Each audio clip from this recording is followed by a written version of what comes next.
Hi guys, welcome to MR2 Mods. My name is George and today we have a video all about air, temperature in the engine bay, fans and all this stuff. It's going to be a bit nerdy, a bit scientific, so let's get the lab coats out and let's do some experiments.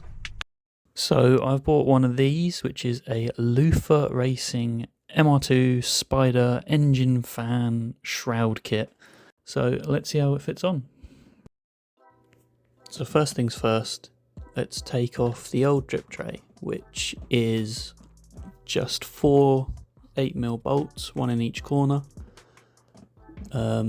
Pretty easy. And then you've got like the little plastic trimmy bits in the middle. Now these can be a real pain, especially if you round them like I did, so I had to use pliers, just where I've taken them off so many times. It's thankfully the new fan doesn't actually, or the new shroud doesn't actually have them, which is quite nice. I think if you run without them on like the normal OEM one, it might get a little bit floppy, I don't really know, but the new one looks really rigid, so it doesn't actually need them.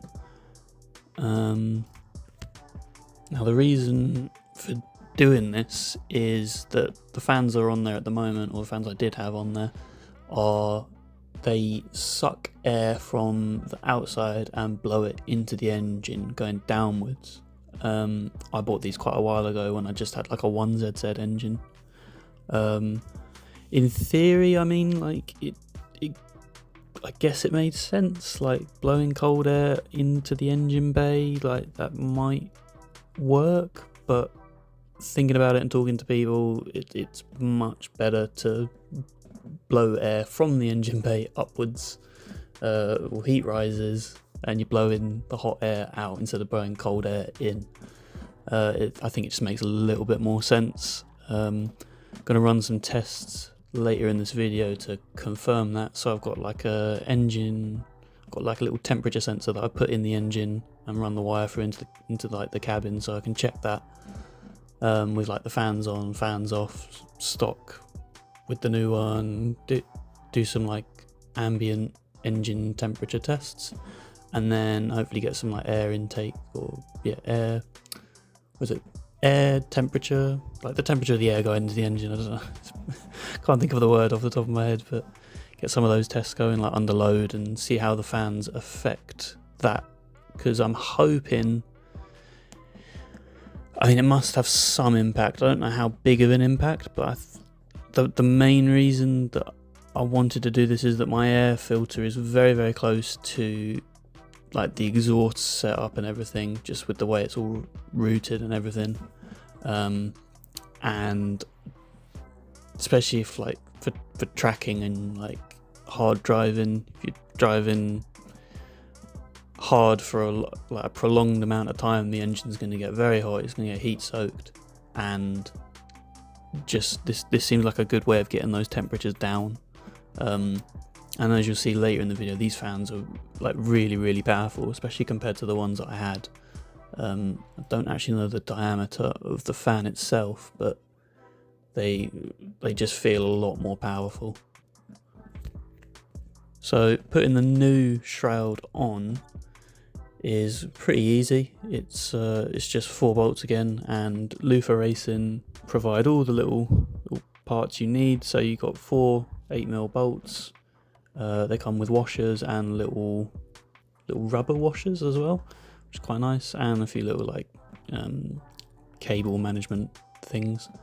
The only thing it doesn't come with is like wire, and you need a 30 amp fuse, so just add them in. It's pretty easy. I mean, I'm quite lucky because I had fans there already, so I've already got like a live and a ground quite available, and I've got that. I've seen on their website that you can wire it up to like a temperature relay or something, and then have it so it's like an automatic function. It's going to come on when like something reaches a certain temperature or something. I've literally just got it wired up to a switch, so fully controllable. Turn it off and on when I like it. So yeah, the whole kit is really easy to install. It's, as you can see in the video here, it's taken me no more than I think 15-20 minutes to take off the old one, put in the new one and get them working. So it's really not an involved job at all. All you need is like an 8mm spanner really, and then a screwdriver and something to do the wiring with, so it's pretty good. And the quality of the kit from Loofah is really good. They do a load of different colours you can ask for the actual shroud itself. I went for green because I've got some of the accents on the car are green, and yeah, I thought it would be nice to get a different colour. I can imagine most people have just gone like the brushed aluminium or whatever the normal colour is, but I don't know, I think it looks quite cool with the green. It's nice and sturdy as well. It doesn't feel flimsy like the OEM one. If you put like any kind of weight on it, it's quite like a thin material, so it feels like flops around a little bit if you just hold it, whereas this one feels really rigid, and I don't think it actually weighs that much more than a normal one. I mean, obviously the fan's the main part of the weight, but it feels pretty rigid. So to talk you through the setup, I've got the two plugs here. They come down, they join a wire that is, I think it's a direct feed from the battery somewhere. These go into a 30 amp fuse here, and then it just goes inside. And then I've got it in a little switch here. Turn it on, I don't know if you can see that or hear it, but fans are on, fans are off. Nice and easy. Now next step is, I've got back here, I've got a little temperature probe thingy showing 17 degrees. Now that, I can't actually bring it any further into the cabin as long as the wire, but that is this little probe here. So I thought like that's as best as I can get it in the middle of the engine bay kind of thing for the moment, just to measure some temps. Let's just see if the fans do anything in regards to like ambient temperature in the engine. And I've also got just like an OBD thing. I think that'll read air intake temps as well. So give it a little test, see how we get on, see what the fans are capable of.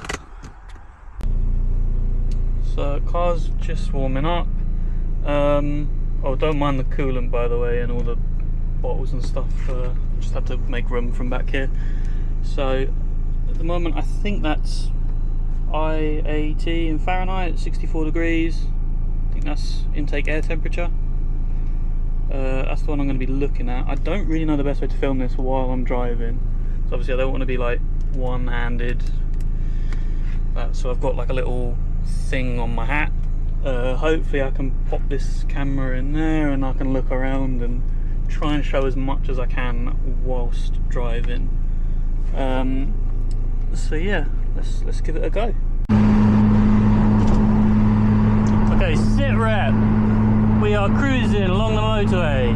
We are oil temp at 77, 78 degrees, so we're getting up to temp.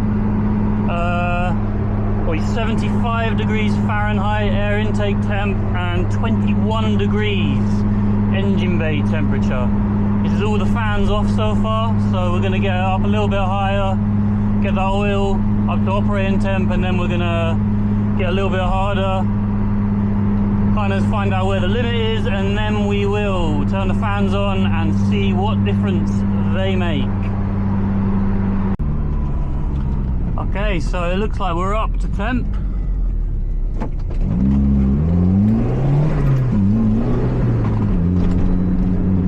So let's see what we can do.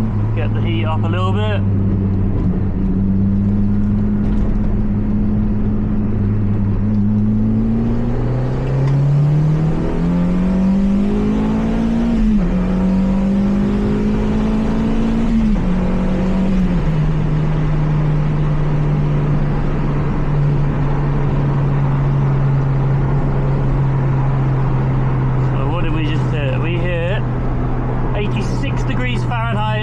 intake temps, 22 degrees temps inside the engine bay.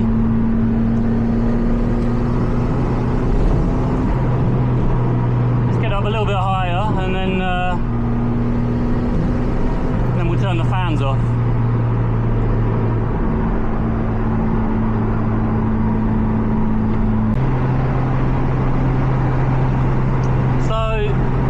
Oil temp 91 degrees. Hold on, let me just get past these and I can have a little look to my left. 84 degrees air intake temps and 22 degrees engine ambient temp, I guess. Let's turn on the fans and keep the driving as it is, and so the fans are turned on. Let's see what it does. Just as we hit some traffic. Fantastic.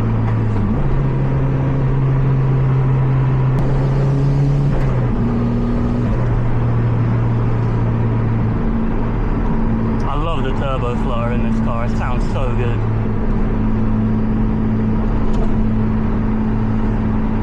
I mean, at the motorway speed you can't really hear it, but 40-50 mile an hour, even like just changing gear at 3000, you really hear the turbo like flutter. It's lovely.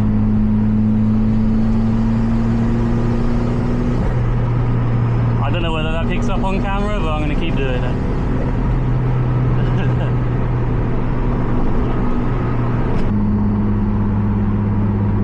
Okay, good chance to have a little look at the temps. Engine oil 94 degrees, air intake temps 86 degrees, ambient air 32 degrees, 31 degrees. That is very interesting. It's making it go up.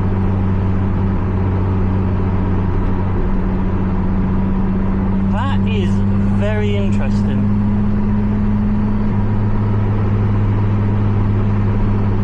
Why would that be? 28 degrees now. Maybe it's very throttle dependent.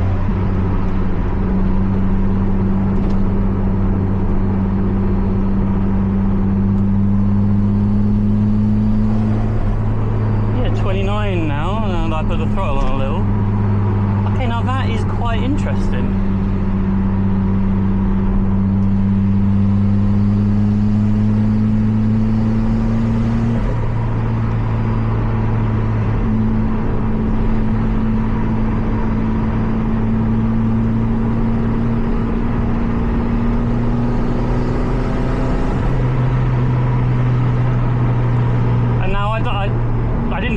Before I done this switch around of fans and everything, I found that pushing cold air into the engine had basically no effect on like temperatures. I should have filmed it, I apologise for not, but it literally like it done nothing. So the fact that this is raising the temperatures when you're sucking air out is quite interesting. I'm wondering whether the position of my little probe could be problematic. Maybe it's like in a hot spot. I have absolutely no idea. But the data that this pulls from the ECU is 86 degrees air intake temp, which is keeping it pretty steady as to what it was prior. I don't know whether it had plateaued, but it is definitely very interesting that the intake, or not the intake, sorry, the ambient temperature has climbed a little bit. 24 degrees, 25 degrees now, so it's technically has climbed, but not by a substantial amount now. But that is interesting.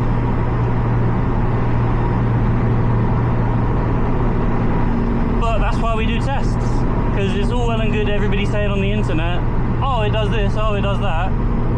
Like a load of people were saying the fans make a massive difference, and what is it, pushing fans that go into the engine, so what I had previously, they negatively affect, whereas I tested it, it had no effect, and these kind of fans have a positive effect. And looking at it, I can't tell much of a difference so far.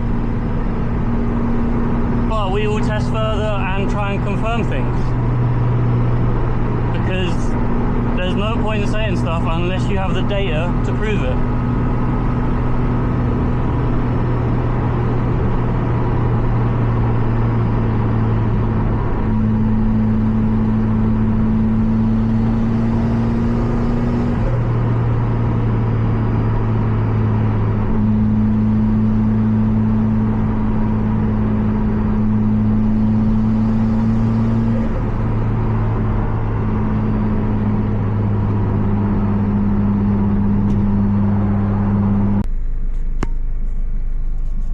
Okay, so we just finished the drive a little bit. So interesting findings.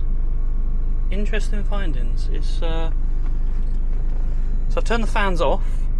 We are sitting at 86 degrees engine oil. What are we looking at here? Here, where is it? I think it's this one. Air intake temps, fans off, 104 degrees, which is crazy high. That's crazy high.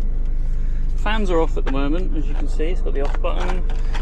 And I don't know whether this showed up at all during when I was driving, but 36 degrees in the engine bay at the moment. Yeah, it's... I mean, I'm obviously going to test it a little bit more, but it's not what I expected. Not what I expected. I don't think I've installed anything wrong. I'm happy to be proven wrong. If someone has a theory on what I'm finding, or if they think I've done something wrong, please comment below, and let's get to the bottom of it. Likewise, if anybody's done something similar and they've found, well, any results would be interesting to know. But like, I want the data behind it. I don't want someone saying like, oh yeah, I've done the same thing and oh, it's drastically improved it, but they've actually got no numbers. I'm not going to believe you. Whereas here, I've got all the numbers to prove everything. So please, at me with your numbers and let's have a conversation. But I am very, very confused. I don't really know why it's doing what it's doing. The only thing I can think of is it's sucking the air upwards, and it's sucking the hot air from the exhaust past something. I know the coolant sensor is like on the left of the block, and that might be like just below the fans. So yeah, maybe that is it's sucking all the hot air just past the coolant sensor or something. I don't really know. I'm not really sure. Well, actually, the coolant sensor it's not picking up coolant sensor. It's picking up air intake temps. Nothing to do with the coolant. So yeah, it's an interesting one. But please, if anybody has opinions on anything, or if anybody knows anything about anything, please comment below. And let's get to the bottom of it. But as far as the product from Loofah Racing is concerned, I'm very happy with it. It's very nice looking. I'm sure it does something, and I'm sure it's doing something positive, otherwise they wouldn't have put so much money into doing it.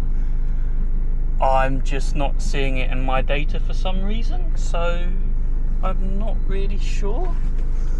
But yeah, I'm sitting here idling, 40 degrees in the engine bay. It's 15 degrees outside. Interesting, to say the least. Fans are off. Let's turn the fans on, see what happens to the... So, and 3, 2, 1, fans on.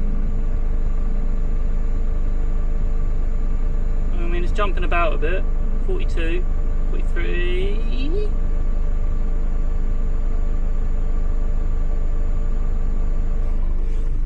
What's that saying?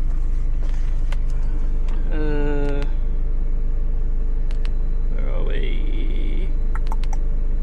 This one. 108 degrees Fahrenheit. I don't know what that is in King's English. 108 degrees Fahrenheit. I don't have Google on me at the moment, so I don't really know, but it's maybe like 20s, 30s Celsius. don't really know. It's not drastically bad because the engine hasn't blown up, so there's that. Yeah, so I think that'll probably be the end of this video. Maybe I'll do another one once this has gone out and I've got some feedback from people, and we can go from there and figure out the best way of doing things, because that's what we're all about. We want the best way of doing things. We want the engine to be running as cold as possible and to get the most power as possible and to just be happy. So yeah, stay tuned for the next one. It might be a follow-up to this, it might be something completely different when I buy some other random part for the car and want to test it, but stay tuned and I'll see you next time.